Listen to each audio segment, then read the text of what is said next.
minsan magchat-chat lang sa akin na yung kapatid ko raw may sakit. Magsisend pa siya ng fake medical para makahingi. Pero ni minsan wala man lang akong narinig na, kamusta ka na dyan anak? Tsaka ang gusto niya talaga, nag-aaway lahat ng mga anak niya. Gawain ba yun ng matinong ina?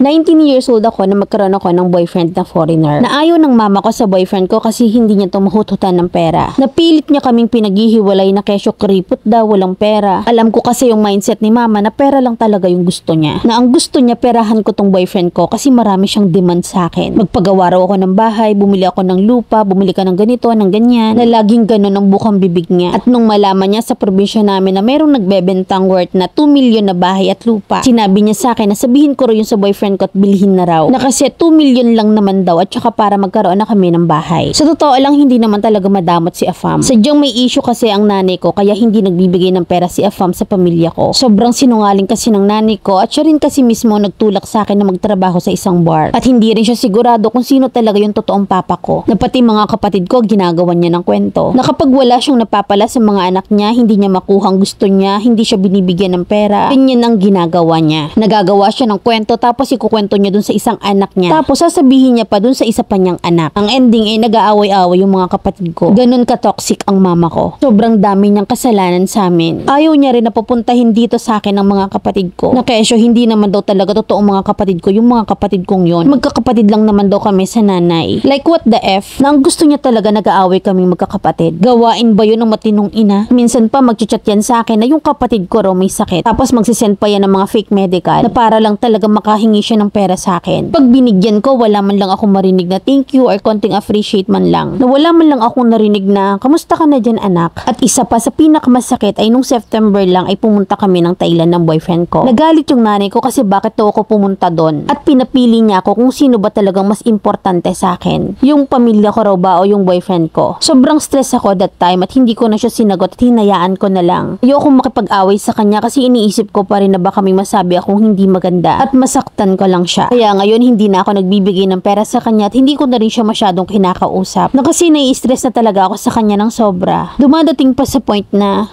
nagkakasakit ako at kailangan kong dalhin sa ospital. Ngayon ay mas pinili ko yung peace of mind ko at alagaan ng katawan ko. Na ang gusto ko lang naman maging masaya siya para sa akin at ipinagdarasal ko na lang na sana isang araw na magbago siya. Sa kabila ng katoksikan at mga ginagawa niya, hindi ko pa rin magawang magalit sa kanya. Gusto ko lang sanang humingi ng advice, Mami Len, na tama ba yung ginawa ko na lang na paglayo sa kanya para makaiwas sa stress? Letter sender, Winona.